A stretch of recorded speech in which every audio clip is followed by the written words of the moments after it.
Parenting is the most important job in the world. After watching this video, you'll have exactly what you need to do it well. The 3 best thinking enhancements that power up your parenting.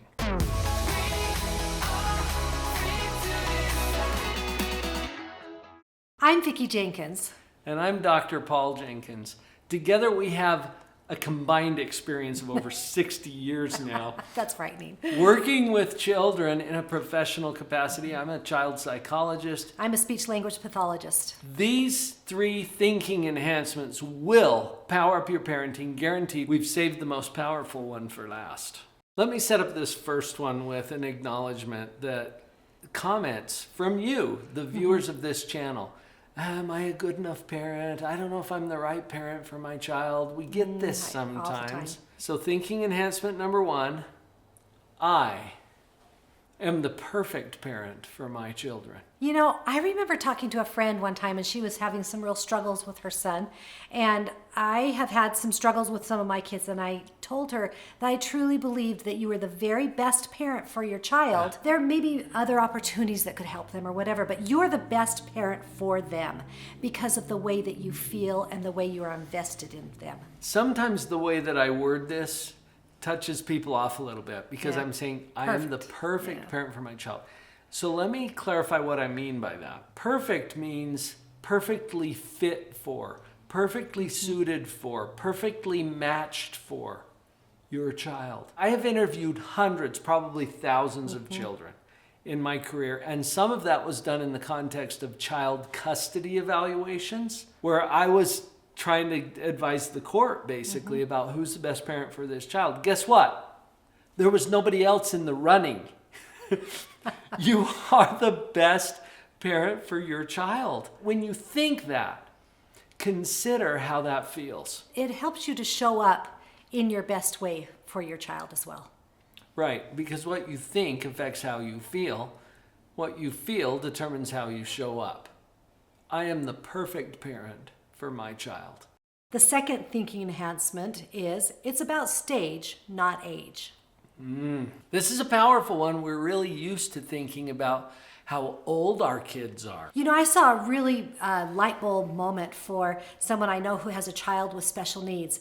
And all of a sudden it went, I keep expecting her to be in a certain stage because of her age, but because of her mental capacities, she is in this stage and may never be over in that other stage. And it was just this bing. So if you can get that thinking enhancement, it's about stage, not age. It'll help you in all of the way you show up. Just to give you a little more context on this, when we mention stage, we're talking about stages of moral development. This is something that we've put together in a comprehensive model that I think all parents need to have. Definitely. In fact, it's at the core of all of our parent coaching programs. It looks like this visually, the model. Now, you don't have to zoom in on this necessarily. We'll just put it in your inbox. Go to the URL on your screen right now, drpauljenkins.com/stages, and we'll put this right in your inbox. Print this out, hang it on your wall. We will be referring to this in other videos here on the channel. If you ever come into one of our parent coaching programs, this is the core curriculum. So when we're talking about stage, not age, regardless of what age your kids are, you need to get really good at identifying which of these 3 stages they're in, because that determines how you approach them as a parent. I think it's really good sometimes to realize that when I, as a mother, am feeling frustration, to realize that that's probably because I'm expecting my child to react in a way or behave in a way that isn't consistent with the stage they're in. So the frustration comes from, I want you to be in stage 2, come over with me, because then it's easier for me. That's where the frustration. So I know we feel frustration a lot as parents. Use it as almost more of a thermometer. You know, if you're feeling frustrated, then go back and think, okay, it's about stage, not age. What do I need to adjust in my thinking? I would add to that list, Vicki, anger and resentment. Yeah.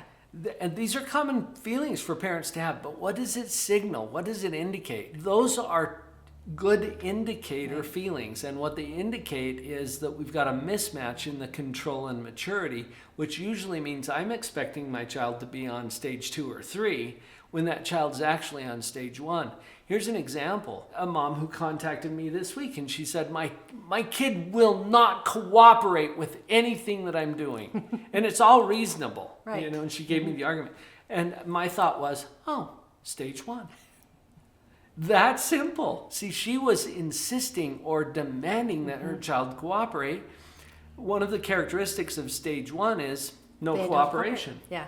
And there's ways to deal with that. Right. But understanding it's about stage, not age, puts us in a whole different position, and we can monitor that through our own frustration, anger, or resentment. That's the indicator feeling. We promised you 3 thinking enhancements. Here's the last one. And I think, personally, is the most powerful one. You'll get that if you watch this channel very long, because we come to it often. Your job as a parent is to love them, no matter what, and even if. So that's the thinking enhancement. My job is to love them, no matter what, and even if. I personally think that this thinking enhancement number 3 helps me with number 1, because honestly, I really believe that nobody else can or will love my child the same way that I will. Not with the same depth, not with the same, just no matter what and even if. Right. And so it helps me just to remember that.